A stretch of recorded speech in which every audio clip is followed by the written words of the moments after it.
Bonjour et bienvenue pour un nouveau voyage culinaire.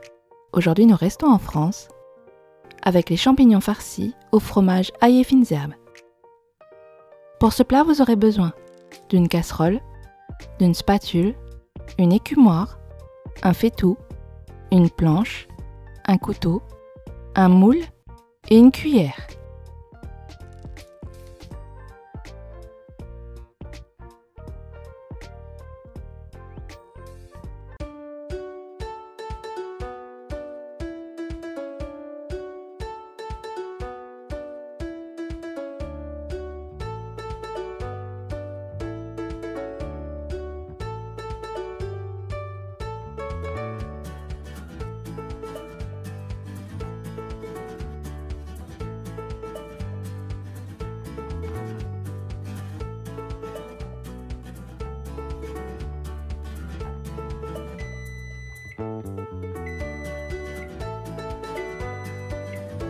Pour ce plat, vous aurez besoin de 2 litres de lait, un jus de citron, 2 cuillères à soupe de crème fraîche, une gousse d'ail, une cuillère à soupe de ciboulette, une cuillère à soupe de persil, du sel, du poivre et 500 g de champignons.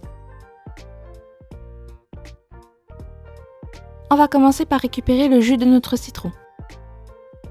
Récupérez bien tout, que ce soit pour 1,5 litre de lait ou pour 2 litres. Vous pouvez presser le citron au presse-agrumes, mais si vous n'en avez pas, il suffit de passer le jus à la passoire et de bien presser votre citron.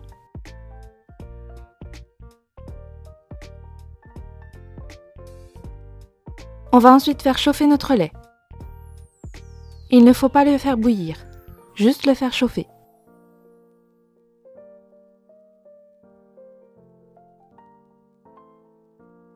Quand vous voyez que des bulles apparaissent sur le bord de votre casserole, c'est que votre lait est bien chaud.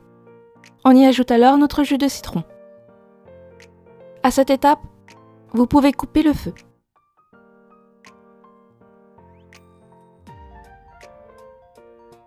On voit rapidement que le lait va s'écailler. C'est la crème qui se sépare du lait.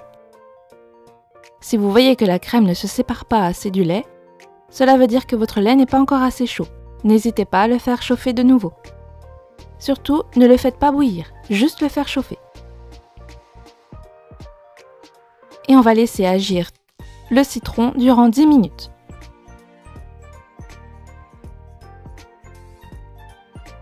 Après 10 minutes, il est temps de passer notre fromage.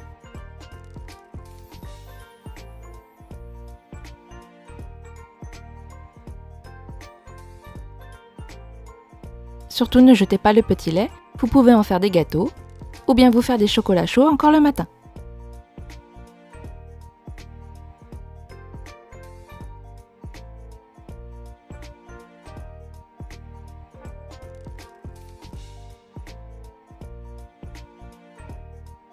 On va ensuite hacher notre ail. Il faut la faire la plus finement possible.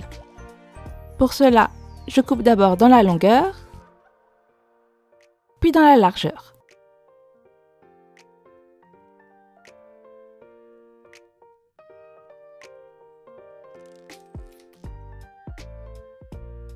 J'appuie ensuite sur le bout de mon couteau et je fais des cercles avec le manche pour pouvoir hacher finement. Puisque j'ai des herbes fraîches, je sais que je vais devoir hacher de nouveau ensemble, je n'insiste donc pas trop.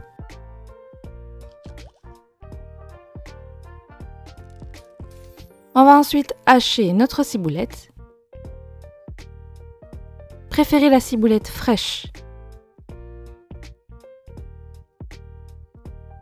La déshydratée ne donnera pas le même goût à votre fromage. Je prends donc le même principe. Je laisse le bout de la lame de mon couteau sur la planche et je fais des cercles avec le manche. Ainsi, je découpe facilement ma ciboulette.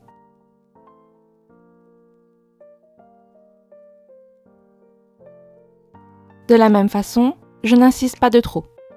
Je rassemble ensuite ma ciboulette et mon ail et je hache les deux de nouveau.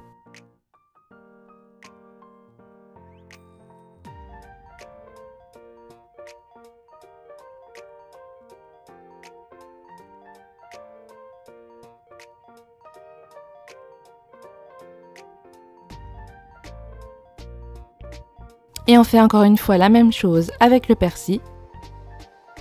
Le bout de la lame bien sur la planche et on fait des cercles avec le manche.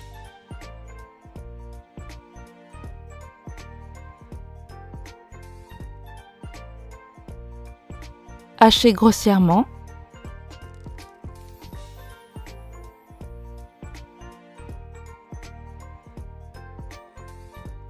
Avant d'hacher de nouveau avec l'ail et la ciboulette. Pour les aromates, ce n'est pas si grave s'ils ne sont pas bien hachés. Pour l'ail, en revanche, cela peut être plus embêtant.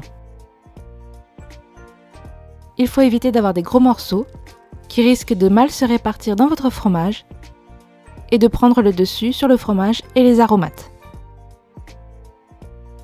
Vous pouvez toujours mettre votre ail dans le lait tout au début, mais dans ce cas, vous perdez le petit lait. Il aura forcément le goût d'ail.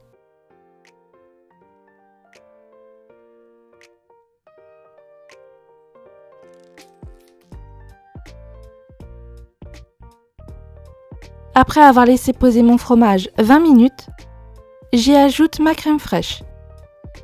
Ici, je n'ai pas ajouté toute ma crème fraîche. Il était encore très crémeux. Je n'ai donc mis que la moitié de la crème fraîche.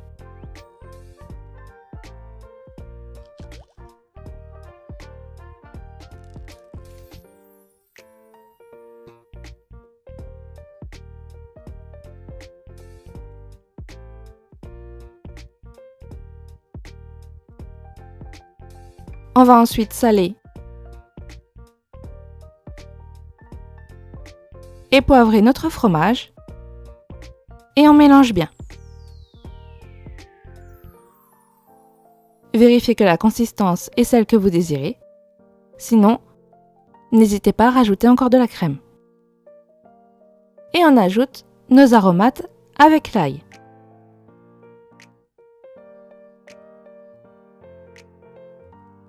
Mélangez bien pour bien répartir les aromates.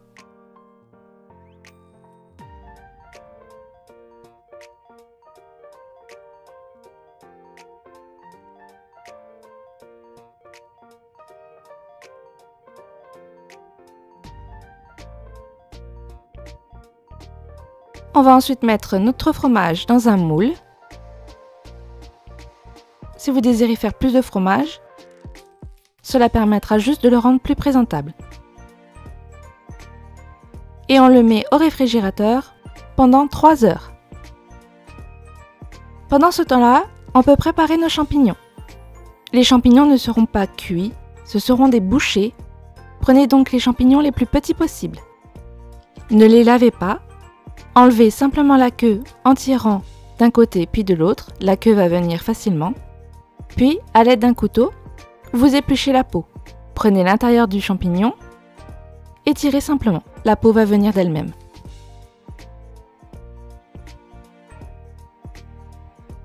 Pour éviter de gâcher, je garde les queues, je coupe juste le bout abîmé et je hache.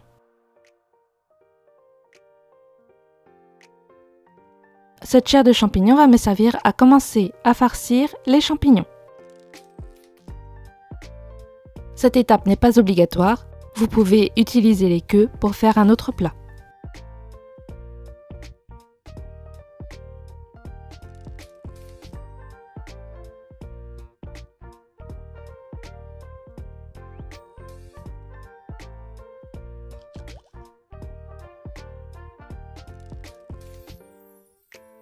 Et enfin, on surmonte notre champignon de fromage. À l'aide d'une cuillère, je fais un petit mont.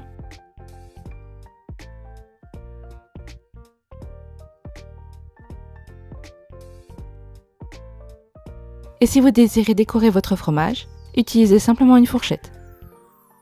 Évidemment, si vous avez une douille, vous pouvez utiliser votre douille pour faire de jolies décorations. Vos champignons farcis sont prêts. Bon voyage en France!